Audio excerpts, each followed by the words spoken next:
Hi Glow Squad. Today I thought let's discuss about toners. Do you know about toners? Have you ever used the toner before? If not, stick around for this one.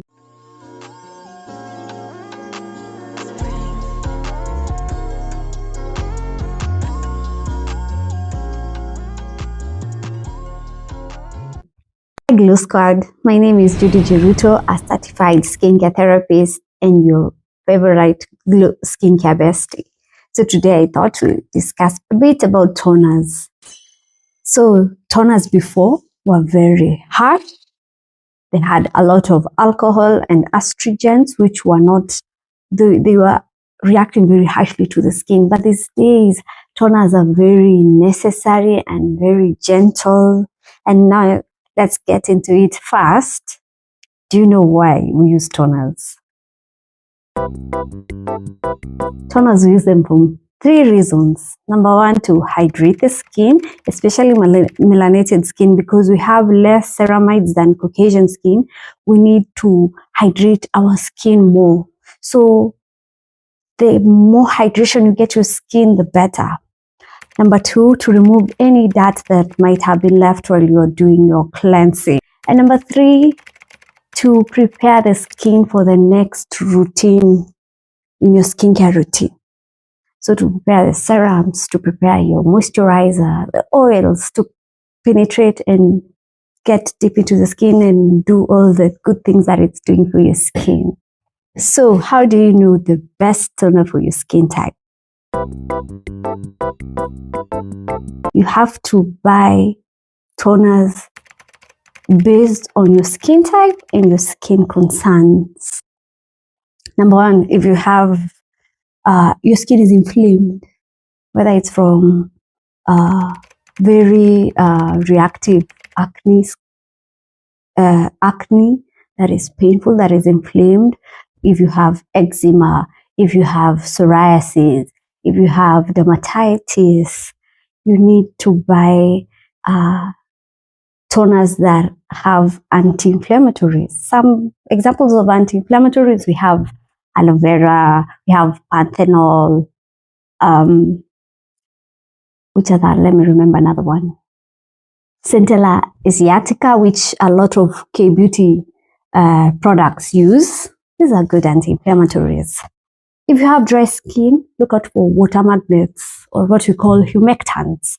Aloe vera is still a good humectant as much as it's an anti-inflammatory.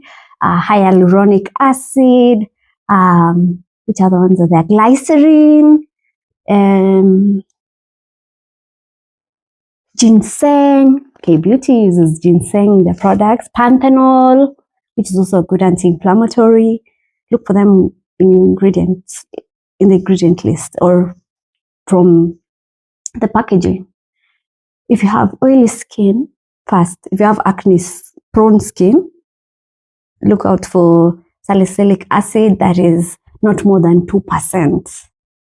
If you have oily acne-prone skin, use salicylic acid that also maybe has niacinamide. And if your problem is just too much oiliness, but you don't have active acne, look out for niacinamide or azelaic acid. Those will do you wonders. If you have damaged skin, maybe from sunburns, you feel you have dull skin, you have damaged skin, but it's not inflamed, look out for antioxidants. We have enzyme Q10, we have bakuchiol, we have green tea extracts, among many other antioxidants.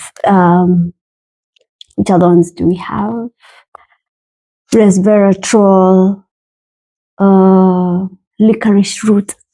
Look up antioxidants, they'll do you wonders. Now, what are the toner mistakes that we make? Number one, buying the wrong toner. Don't get a toner that doesn't meet your skin concerns, as I've said before. If you have oily skin, get one with niacinamide. It does wonders with controlling sebum production. It is an anti-inflammatory. Niacinamide is a greatest ingredient out there. It does wonders, and the best thing, it works across all skin types. So get one that meets your concern, meets your skin type. Also, when it come to that, let me give a disclaimer. If you have an ingredient already in your skin routine, let's say we talked about niacinamide, you may find niacinamide is already in your cleanser or using it in a serum. Don't get a toner again with niacinamide, because for melanated skin, we should have niacinamide in the concentration of 2 to 5%. And already, if it's in your cleanser, if you're using a serum, if it's in your moisturizer, you may have a niacinamide overload, and it will bring problems to your skin. So better, if you already have it in your routine, get an hydrating toner if you're already meeting your concerns. Hydration, hydration, hydration for melanated skin. I will continue to say this is important. Get something with humectants, with glycerin, with aloe vera, with hyaluronic acid, with honey. Honey extract is a good hydration. Brings with ginseng. Okay. Number 2, when it comes to problems, here it's a debate. It is divided into 2 camps. The use of cotton pads. There is a camp that says it's better to use your hands, apply product on your palm, rub it on your face. It's to get every product to your skin. Then there's another camp that prefers using a cotton pad, where you take a cotton pad, apply a bit of your toner, and apply to your skin. Now, the difference between the 2 camps where they disagree. The camp that prefers using your hands claim that cotton pads may remain with 50% of the product that you put on the pad. Not everything will get to your skin. Number 2, if you are rough, if you're not gentle when using a cotton pad, you might cause micro tears to your skin, which is not good, which will bring up scarring in future. And then you'll have to tackle now healing those scars, using maybe anti-inflammatory to bring healing, then looking out for tyrosinase inhibitors to brighten your skin, to reduce the pigmentation from the scarring. I don't know which side you agree with, but I'm here, as I said, to give you all facts. Another mistake in toners is getting a product with alcohol. It will be written in the ingredient list. Check out my video on ink list to learn how to read your ingredient list. The problem with alcohol, it will be written alcohol denat, which means denatured alcohol. It's put mostly in products for oily skin. What it does, it gives this effect of instant dryness. It's like the oiliness has been released. That problem has been solved. But no, what alcohol does, it gives that drying effect. But the problem is that alerts the skin that there is less oil on the epidermis, therefore creating more overproduction of oil to the skin, which will bring problems, and you'll have even more oil than you had in the beginning. So it is just like a quick fix with more problems following it. Avoid alcohol. Oily skin people, my people, I also have oily skin. It is put mostly in our products, in our toners, in our serums, in our makeup, mostly in our primer, setting spray, in our foundation. Be careful. It is just a quick fix with more problems. Then we have witch hazel. Witch hazel is a popular product, especially in toners. The problem with witch hazel, witch hazel is used because the leaves have tannin, and tannin is a good antioxidant. The problem with how they acquire the tannin from witch hazel is by distilling it in alcohol. Yeah. So it is a solution inserted inside a problem. But I've seen some companies are trying, they are using steam, they're using water to extract the tannin, but be careful. Ensure that the witch hazel is not distilled in alcohol. It better be written alcohol free in the product. And again, learn how to read the INCI list. Another problem, perfume. Perfume, it will be written parfum, it will be written perfume, it will be written fragrance. Here is the problem with fragrance in our products.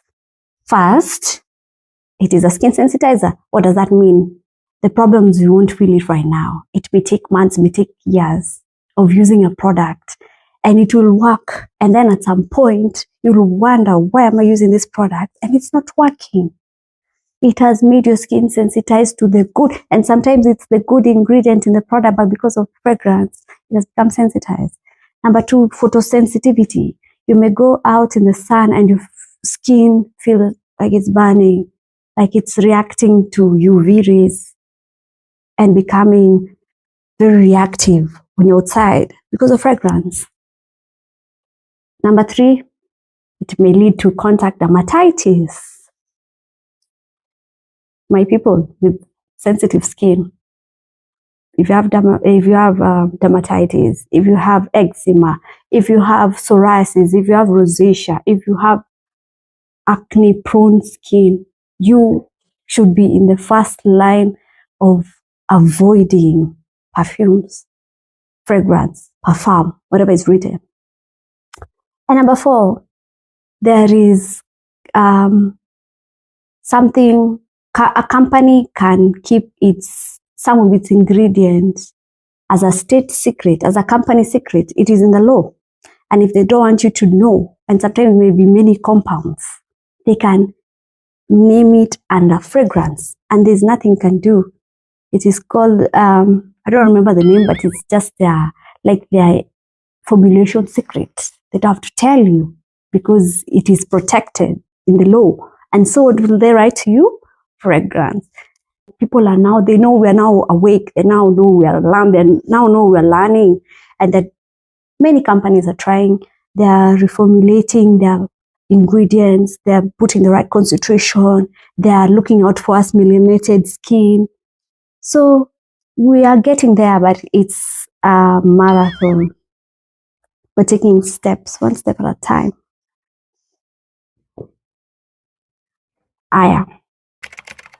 Another one, essential oils, also a skin sensitizer. Another one, menthol.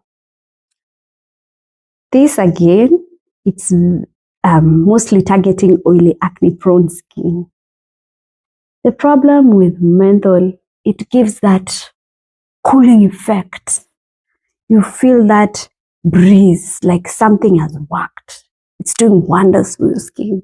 But it's actually a sensitizer and may lead to contact dermatitis.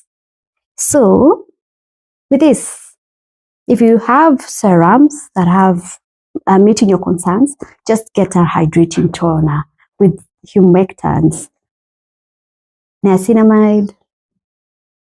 Mostly be careful with that one because it's in cleansers, it's in moisturizers, because people have learned it works wonders. It does great things among all skin types, controlling sebum, it's antimicrobial, anti-inflammatory, does great, it soothes the skin, reduces the size of pores, great things. So I hope I've taught you something new. I hope you've learned something. See you on the next one. Don't forget to like, share, subscribe. Thank you for watching. I love you, Glow Squad. See you on the next one.